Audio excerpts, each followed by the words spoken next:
going back to the FDA, we shouldn't forget that we're talking about the FDA not regulating a drug that is prescribed to more people in America and Canada than any other drug. It goes into the drinking water every day of about 200 million people in North America, and it's being prescribed by people, by and large, that don't have medical training. Local counselors do not have medical training. And if think about it too, let your listeners answer this question. Why do you think it's not a good idea to use the public water supply to deliver a medication? Think about that. Why would it be problematic to use the water supply to deliver medication? This is assuming now that everybody agrees that this medication is effective, which we don't, that this medication is safe, which we don't, but now assuming that both of those are not, that it is effective and it is safe, assuming that, would this be the way to deliver it to the population? And the answer, of course, I'm sure many people have worked out, is no. Why? Because you can't control the dose. People drink different amounts of water, and it's even worse in this case because you get fluoride from other sources. You can't control the dose. You can't control who gets it, including people that might be extremely vulnerable to it, the very young, the very old, the babies, the people that might be sick, the people that might have diabetes, the people that might have poor kidney function, the people that have poor nutrition, the people that may be borderline iodine deficient, the people who are not getting enough calcium, people who are not getting enough vitamins. All of these people are going to be more sensitive to fluoride and more damaged by fluoride. And you can't take that into account. And that's why we don't use, in general, the public water supply to deliver medications, because the individual is not getting that oversight from an individual doctor to see what the side effects are, to see what dose he or she needs. And you're also doing one other thing, which is to violate a major plank in modern medicine. You don't force medication on the individual. The individual has the right to informed consent. So what we're doing here is we're allowing municipal officials to do to a whole community what an individual doctor cannot do to an individual patient. He can tell you what's good about a drug, he must tell you what the side effects are, but you have the final say-so whether you're going to take that drug or not. But once you put it in the public water supply, that right of informed consent is ripped away from every single one of us.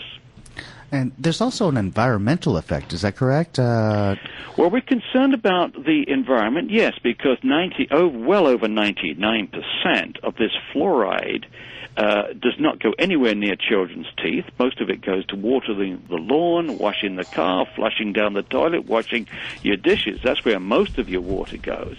And of course, all of it eventually ends up into the sewage treatment plants and then into the rivers and then into the sea. Particularly concerned in the western part of the United States is the possible buildup of fluoride in rivers. Young salmon,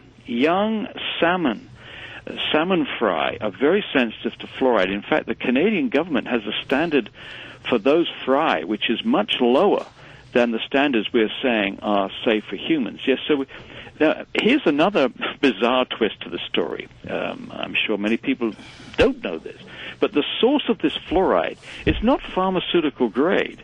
It's not the kind of stuff you put in dental products. This is an industrial waste product. Over 90% of the fluoride that is added to drinking water is not the pure sodium fluoride that they test in lab experiments and so on. This is the scrubbing liquor of the superphosphate fertilizer industry. It's captured pollution. They're not allowed to dump this into the sea by international law. They can't dump it locally because it's too concentrated.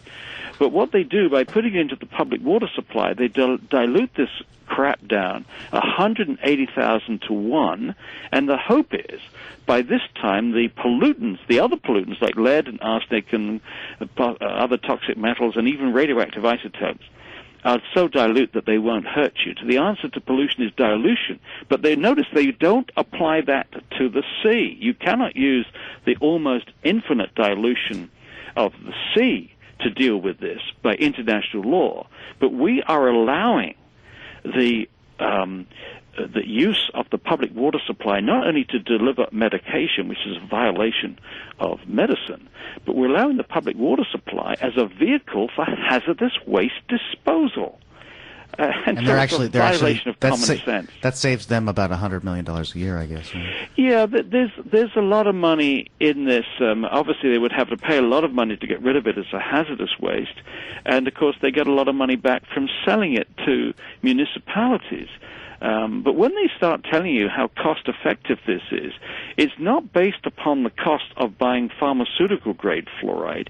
It's the cost of purchasing this cheap industrial waste product. That's what keeps the cost down. But I don't think that most people would feel, happy about having a hazardous waste put into their drinking water as a source of fluoride. So every way you look at this, it's totally, totally bizarre. And at the very least that you want, if Dorval wants to go back to this nonsense, then at very least, let's have a public debate. Let's have a full debate where both sides can be heard. I am more than happy to drive 2.25 hours to Dorval almost at any time, I'm retired, to debate this issue with any official, any dentist, any doctor who is prepared to put their side on the line. It can be neutrally monitored. I mean, the people that host this debate do not have to be one side or the other. And as I said, I could do that very, very easily. I could also do that for Montreal. Obviously, we have a slight language problem because I don't speak French very well, but I'm sure we could get around that. All right, I'm going to have to leave it there. Okay. I thank you for joining us this morning. I've been speaking with Dr. Paul Connet, and if you want to learn more about this, please go to flourideaction.org and again .net. Sorry. Flourideaction.net. Sorry. Yeah. Flourideaction.net, and remember that you spell fluoride F-L-U-O-R. And I do thank you for joining me. It seems like it's as Dick Cheney would say, it's a no-brainer. But we need to make sure that we protect our water supply, and hopefully, if you need to come up to Quebec and help us out, we may call on you. Okay, but go ahead, Joe. Can I just add one more thing? Sure. One more thing. Can I just say, if every journalist was prepared to do what you have just done, allow the other side to air this argument, this thing would crash. This only continues because, unfortunately, the mainstream media do not go below the surface and just continually try to sort of pay lip service to good journalism by quoting both sides.